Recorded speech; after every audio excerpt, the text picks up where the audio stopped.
Nós sabemos que a moral, muitas vezes, elas nos serve como guia, como base, para a gente aferir se alguma conduta, se alguma coisa ela está correta ou ela está errada.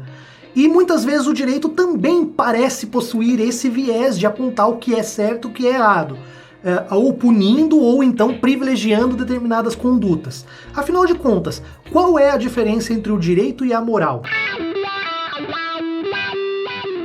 Bem-vindos a mais um Diretas de Direito. Hoje a gente vai falar especificamente sobre as diferenças, sobre o que é a moral, sobre o que é o direito e algumas implicações, algumas reflexões que essa diferenciação pode trazer, ou na verdade que ela traz, e que eu acho que é muito importante, e eu vou aqui hoje compartilhar com vocês um pouco desse pensamento. Antes de tudo, eu tenho um vídeo que explica exatamente o que é a moral e o que é a ética. É o meu vídeo mais assistido aqui do canal, é o vídeo que mais tem like, é o vídeo mais compartilhado e tal. É a menina dos olhos, por enquanto, do canal. É o meu vídeo que tem mais comentários, mais elogios, eu vou deixar ele linkado aqui. E é um vídeo muito simples, onde eu trago até exemplos e explico pra vocês qual é a diferença entre a ética e a moral. Se vocês não quiserem assistir esse vídeo, eu vou fazer um rápido resumo aqui, só para vocês entenderem mais ou menos. A moral, ela quer nos dizer o que é certo e o que é errado, ou por convicção ou por convenção. O que isso significa? Isso significa que a moralidade ela é um conjunto de regras de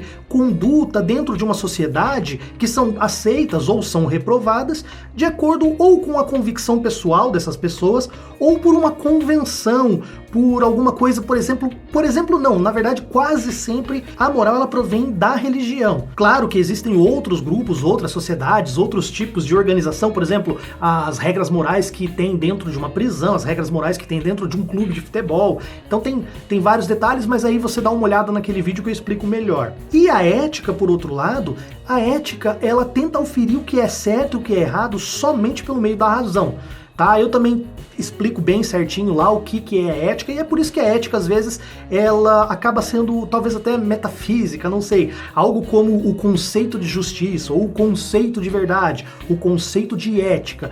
A gente até sabe dizer o conceito de ética, mas muitas vezes a gente tem dificuldade em dizer se determinada coisa é ética ou é antiética. Moral é mais fácil, moral, né, de acordo com o que você acredita pessoalmente ou tal, você já vai saber dizer, ou de repente o que a religião diz, ou o que aquele grupo de pessoas pensa, você vai dizer se aquilo é certo ou errado. Já a ética é um pouco mais complicado. E é por isso que a ética é até uma disciplina dentro da filosofia. Tem a metaética, por exemplo, que cuida dessa parte que é mais talvez transcendental da ética, né?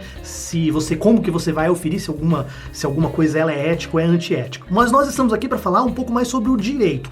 É importante você ter essa visão, essa separação entre ética e moral, porque também ela vai trazer uma implicação para nossa reflexão mais pro final do vídeo. Basicamente, então, as regras, as normas morais, elas nos dizem o que é certo e o que é errado, assim como o direito. Mas é óbvio que existem algumas diferenças entre a moral e o direito. Eu vou falar rapidamente algumas diferenças entre a moral e o direito, para depois explicar algumas teorias de como elas se relacionam. Uma das primeiras diferenças que nós temos entre o direito e a moral é que o direito ele é bilateral. O direito é uma via de mão dupla. Ele impõe obrigações, deveres, ao mesmo tempo que ele garante alguns direitos para as pessoas. Então, por exemplo, se você matar alguém, você vai ser punido. Então há uma proibição. Então você tem o dever de não matar as pessoas.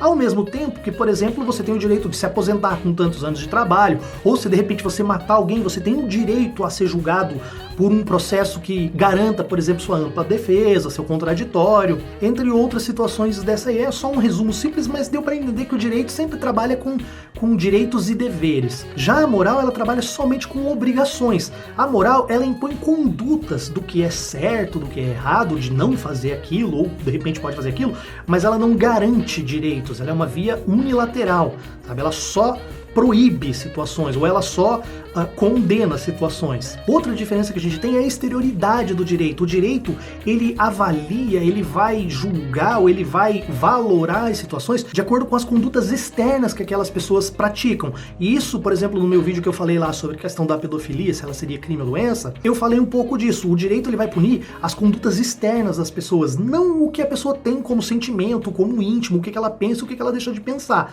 Somente vai punir o quê? Somente vai tratar das questões externas.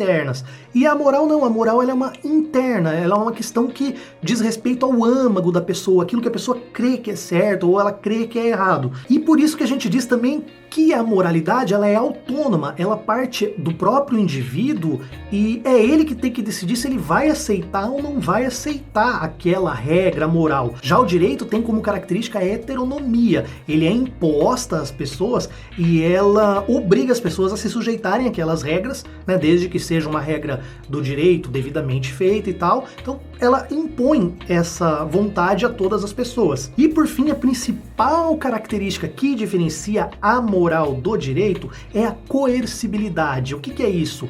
O direito, quando ele é imposto pelo Estado, ele traz uma sanção. Ao mesmo tempo que ele prevê, por exemplo, que determinada conduta é proibida, ele traz uma sanção para caso você faça aquela conduta proibida. Não só no direito penal, por exemplo, no direito civil, você tem lá a legislação que regula os contratos, você tem lá a legislação que regula, por exemplo, a questão de aluguel de imóveis. E todas essas regras, elas prevêem sanções. Se você, por exemplo, comprar e não pagar, você vai ser sancionado a pagar pela justiça. Então, ela impõe essa coerção, ela impõe sanções para as pessoas.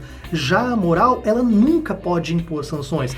Claro que, de repente, determinado grupo social, você pode sofrer, de repente, uma certa discriminação, não ser aceito, coisas mais leves e mais sutis, mas não pode haver, nesse caso, um sancionamento, uma coisa mais grave, por exemplo, um cerceamento de direito, uma pena de prisão, alguma coisa só porque você infringiu regras morais. Basicamente, essa é a diferença entre o direito e a moral. Só que nós sabemos que, por exemplo, muitas regras, ou praticamente todas, para algumas pessoas, é isso que a gente vai ver agora, parece que as regras do direito e as regras da moralidade, parece que elas se coincidem, né? Pensando nisso, por exemplo, um pensador do direito, um filósofo chamado Jeremy Bentham, ele criou uma teoria que a gente chama de teoria dos círculos concêntricos. Eu vou fazer aqui um círculo rosa que significa as regras morais. Então, essas regras morais são todas as regras que existem numa sociedade, sabe? Você dizer bom dia, você não matar alguém, você não roubar, você usar, por exemplo, menino usar azul e menino usar rosa, dependendo da sociedade, você tem todas essas regras que dizem o que é certo e o que é errado. Mas o direito, segundo Jeremy Bentham, ele é apenas uma parte das regras morais. Apenas uma parte desse conjunto de regras morais é que também são regras jurídicas, que são regras que vão ser protegidas pelo Estado, que vai ter a questão da coercibilidade, da heteronomia, aqueles outros detalhes que eu falei anteriormente. Pensando nisso, mais tarde, um dos principais filósofos para o direito, que se chama Kelsen, ele veio com uma ideia completamente diferente. Ele falou, não, direito ele é completamente autônomo da moral. As regras jurídicas seria um outro círculo completamente autônomo, tá? Essa primeira a gente chama de teoria dos círculos concêntricos, onde o direito seria uma parte das regras morais que são protegidas pelo Estado. Para Kelsen, a moral e o direito são entes completamente distintos, eles não se comunicam, tá? O direito tem todas essas características, a moral tem outras características, e isso aqui é fundamental para a gente compreender o direito. Essa separação, ela é extraordinariamente correta, tá? Principalmente quando a gente está falando da aplicação das normas, mas a gente vai chegar nisso mais pra frente. Só que a gente não pode negar que muitas regras que são jurídicas são também regras morais. Só que nem todas as regras jurídicas são necessariamente regras morais. Pensando nisso, um outro filósofo, Claude Dupasquier, eu acho que é assim que pronuncia, ele deve ser francês, ele criou a teoria que a gente chama teoria dos círculos intersecantes. Então, para ele, por exemplo, a moral, ela está aqui e o direito, ele está aqui. E se você notar, você vai ter uma área em que você tem uma coincidência de regras. E essa aqui é a mais aceita entre os juristas e filósofos do direito. Por quê? Porque, por exemplo, matar alguém é uma regra moral, é uma regra até religiosa, tá lá na Bíblia, sei lá, há 4.000 anos, mas também é uma norma jurídica, também recebe uma sanção do Estado. Só que, por exemplo, uma norma jurídica, por exemplo, que vai decidir a cor do semáforo, por que é vermelho, verde e amarelo, ela obedece requisitos técnicos, ela não tem nada de moralidade, sabe? Não é uma questão de estar certo ou errado. Se aqui nós vamos fazer, por exemplo, uma questão de mão inglesa ou mão simples, não tem nada de moral nessa regra, ela é uma regra tão somente jurídica, técnica. Essa teoria dos círculos intersecantes, ela explica melhor um pouco essa questão das regras. Mas nós não podemos esquecer a autonomia do direito.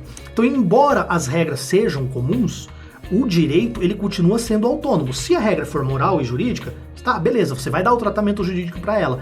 Só que se a regra for apenas moral, não, você vai afastar a moralidade do campo do direito. Por que eu tô fazendo esse vídeo hoje? Porque eu acho que é muito importante, principalmente no momento que nós estamos vivendo no Brasil, falar um pouquinho sobre o perigo que a moral representa para o direito. Há muito tempo nós já temos, inclusive a nossa Constituição garante, a questão da laicidade do Estado. Nós separamos a religião do Estado. E o direito, vagarosamente, tem se separado da moralidade, mas ainda não está completamente separado. Nós temos, por exemplo, normas jurídicas da própria Constituição que dizem que, por exemplo, o administrador tem que se atentar à moralidade, né, quando ele está praticando seus atos administrativos. E muitas pessoas criticam isso porque elas acreditam que, em vez de moralidade, deveria ser eticidade. A gente deveria trazer o campo do direito mais próximo da ética do que da moral. Assim como nós separamos o Estado, né, da religião, se nós não separarmos o direito completamente da moral, nós corremos o risco do quê? Da própria religião, que é uma das grandes fontes, uma das grandes origens das regras morais, influenciando no direito e, por tabela, influenciando no Estado. Então, por exemplo, nós tivemos até essa questão, o próprio julgamento que nós tivemos lá, da questão do ensino religioso confessional nas escolas públicas. Como nós sabemos, o Estado é laico. E houve uma ação lá que o STF julgou se seria proibido ou permitido você ter um ensino religioso nas escolas. Ora, o ensino religioso seria fantástico, eu acho que tem que ter um ensino religioso, mas eu acho que teria que ter um ensino religioso que ensinasse o que é a religião, qual é a importância da religião dentro da própria antropologia, sabe? É um estudo até humano, científico humano, sabe? Das ciências humanas. A questão de onde surgiram as religiões, os tipos de religiões que nós temos, sabe? Monoteísmo, politeísmo, o panteísmo, por exemplo. São várias questões e isso é muito interessante. Você estudar sobre o cristianismo, por exemplo, sobre o islamismo, sobre o budismo, eu acho que seria fantástico você ter essa gama de estudos. Mas o que eles julgaram naquela ocasião foi a questão do ensino religioso confessional. Aí muda um pouco de figura. A diferença entre o ensino religioso, que abordaria esses temas que eu falei anteriormente, é que o ensino religioso confessional, ele vai doutrinar, ele vai ensinar a religião sob uma ótica, sabe? Vai ensinar, por exemplo, quem foi Cristo, quais são as regras do cristianismo, por que aquilo é certo, o que você precisa fazer para ir para o paraíso e tal, o que é errado. E isso, na minha opinião, e na opinião de muitas pessoas, fere sim a laicidade do Estado. Até porque o Estado não vai oferecer, por exemplo, aulas de ensino religioso confessional para, por exemplo, alunos que praticam candomblé ou umbanda. Não vai ensinar, por exemplo, para quem é budista. Além de ferir a laicidade, ela acaba até então ferindo o próprio princípio da igualdade, sabe? As pessoas não vão ter os mesmos direitos a acesso às mesmas condições de ensino religioso. Só que os ministros acabaram julgando isso como permitido. E nesse ponto, talvez, os juízes se deixaram levar mais por critérios morais do que por critérios jurídicos. É um pouco mais complicado falar sobre essa questão específica, mas vamos pensar, por exemplo, na questão da prisão em segunda instância. A prisão em segunda instância, ou melhor, a não prisão após a condenação em segunda instância, ela é imoral para muitas pessoas.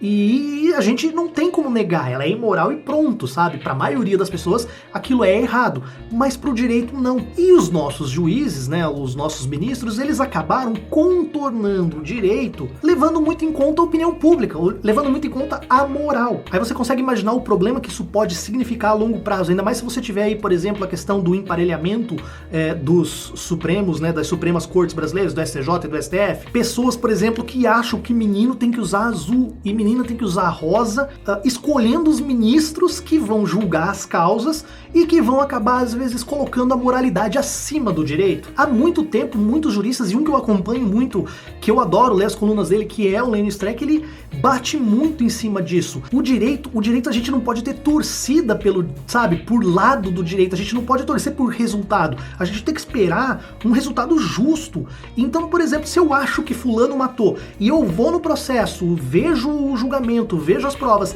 e por A mais B não tem prova de que aquela pessoa matou outra pessoa, eu não posso torcer pela condenação daquela pessoa.